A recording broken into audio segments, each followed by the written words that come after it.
Assalamualaikum guys, balik lagi di belajar bareng Zarina.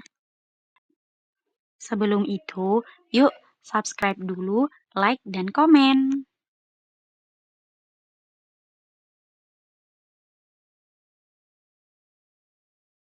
Di sini kita akan belajar bareng tentang memahami dan menganalisis serta mempraktikkan cara menyusun tujuan pembelajaran, alur tujuan pembelajaran, mempersiapkan asesmen diagnostik dan menyusun bahan ajar. Beberapa pembahasan materi yang akan dibahas yaitu bagian A, tujuan pembelajaran, bagian B, merancang alur tujuan pembelajaran, bagian C, asesmen diagnostik, dan bagian B, menyusun bahan ajar.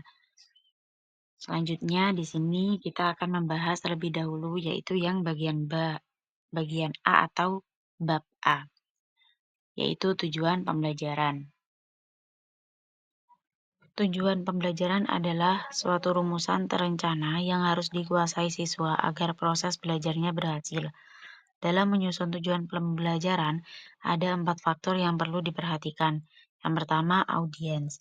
Prosedur yang pertama adalah audiens, yaitu salah satu awal prosedur penyusunan tujuan pembelajaran terpenting ialah adanya audiens.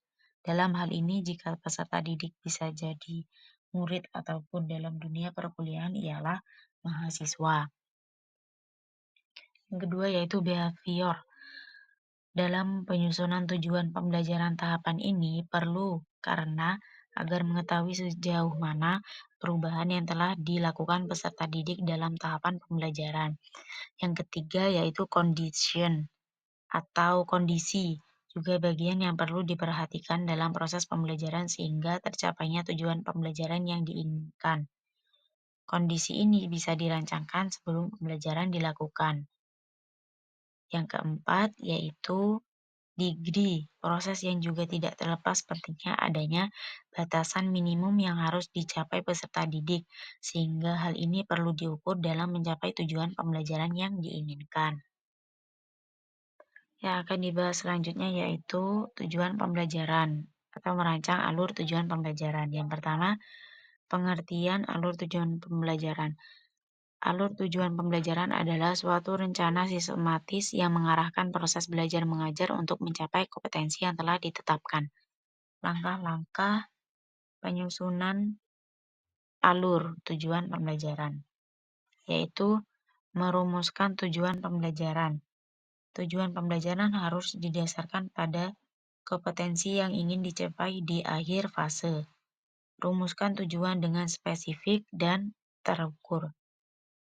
Yang kedua, yang B, menyusun alur tujuan secara sistematis.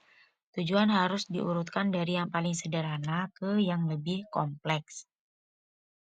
Yang C, menyesuaikan dengan karakteristik mata pelajaran. ATP harus disesuaikan dengan karakteristik mata pelajaran yang diajarkan.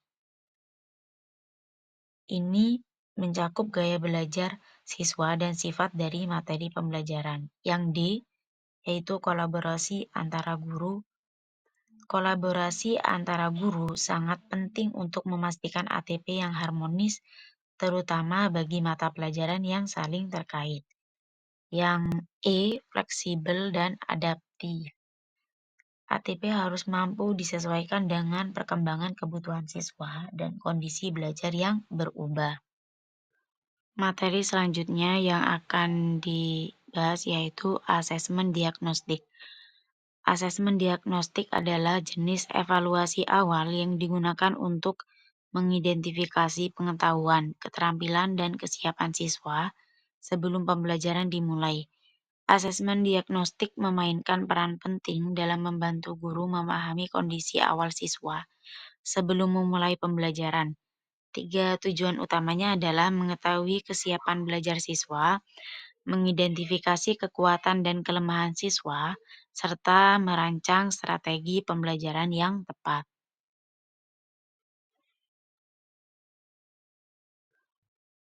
Bab yang terakhir yang kita akan bahas yaitu menyusun bahan ajar.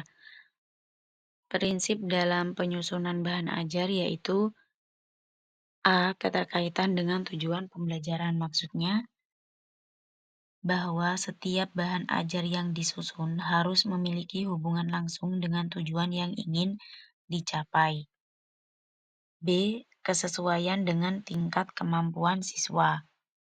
Maksudnya, bahan ajar harus dirancang untuk memenuhi kebutuhan dan tingkat pemahaman siswa.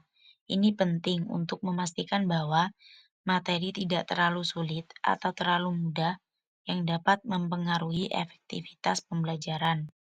C. Variasi metode, yaitu pengajaran merujuk pada penggunaan berbagai strategi dan teknik dalam menyampaikan materi ajar. Variasi ini penting untuk menjaga keterlibatan siswa, memenuhi berbagai gaya belajar, dan meningkatkan efektivitas pembelajaran. Selanjutnya yaitu teknik dan strategi dalam penyusunan bahan ajar. Di dalamnya akan membahas prinsip tujuan pembelajaran. Ada beberapa prinsip yang harus diperhatikan dalam penyusunan bahan ajar agar efektif dalam menunjang proses pembelajaran, antara lain relevansi dengan tujuan pembelajaran. Bahan ajar harus selaras dengan kompetensi dasar dan tujuan yang ingin dicapai dalam pembelajaran. Setelah itu, kesesuaian dengan karakteristik siswa. Bahan ajar harus disusun berdasarkan tingkat perkembangan kognitif, minat, dan kebutuhan siswa. Setelah itu, keberagaman metode penyampaian. Bahan ajar harus disusun dengan mempertimbangkan beragam metode penyampaian, termasuk teks tertulis, visual, audio, dan multimedia interaktif untuk memastikan bahwa semua siswa dapat memahami materi dengan cara yang paling sesuai dengan gaya belajar mereka. Selanjutnya, yaitu teknik penyusunan bahan ajar. Di dalamnya membahas analisis kebutuhan pembelajaran. Maksudnya, guru harus menganalisis kebutuhan siswa dan kompetensi yang harus dicapai. Selanjutnya, penentuan jenis bahan ajar. Setelah menganalisis kebutuhan, guru harus menentukan jenis bahan ajar yang sesuai dengan tujuan pembelajaran dan karakteristik siswa. Selanjutnya, pengembangan isi bahan ajar. Isi bahan ajar harus disusun berdasarkan urutan konsep dari yang sederhana ke yang kompleks. Hal ini juga mencakup penyusunan materi yang sesuai dengan kurikulum dan standar yang telah ditetapkan. Selanjutnya, penggunaan bahasa yang sederhana. Bahan ajar harus disusun menggunakan bahasa yang mudah dipahami siswa, terutama jika ditunjukkan untuk siswa dengan tingkat kognitif yang lebih rendah. Selanjutnya, penyediaan latihan dan evaluasi. Bahan ajar yang baik tidak hanya berisi materi, tetapi juga menyediakan latihan dan evaluasi untuk mengukur pemahaman siswa terhadap materi yang telah dipelajari. Kemudian yang C, strategi penyusunan bahan ajar. Di dalamnya membahas tentang strategi elaboratif. Adalah strategi penyusunan bahan ajar yang dimulai dari konsep yang paling umum, kemudian berkembang menjadi lebih spesifik. Hal ini membantu siswa untuk membangun pemahaman dari konsep dasar ke tingkat yang lebih kompleks. Selanjutnya, strategi pengulangan. Dalam penyusunan bahan ajar, pengulangan konsep penting sangat membantu siswa dalam memahami materi secara lebih mendalam. Selanjutnya, strategi pemecahan masalah. Penyusunan bahan ajar dapat difokuskan pada pembelajaran berbasis masalah, di mana siswa diajak untuk aktif mencari solusi dari masalah yang disajikan dalam bahan ajar. Selanjutnya, kita akan membahas evaluasi bahan ajar. Evaluasi bahan ajar. Setelah bahan ajar disusun, penting untuk dilakukan evaluasi guna memastikan efektivitasnya dalam proses pembelajaran. Beberapa kriteria evaluasi bahan ajar. A. Kejelasan materi. Yang dapat digambarkan di dalam kejelasan materi itu yaitu apakah bahan ajar mudah dipahami oleh siswa.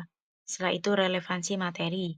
Apakah bahan ajar relevan dengan tujuan pembelajaran? Setelah itu yang terakhir kesesuaian dengan kebutuhan siswa. Apakah bahan ajar sesuai dengan tingkat kemampuan dan kebutuhan siswa? Evaluasi dapat dilakukan melalui observasi selama pembelajaran berlangsung atau dengan mengumpulkan umpan balik dari siswa dan sesama guru. Selesai sudah pemaparan materi ini. Terima kasih sudah menonton.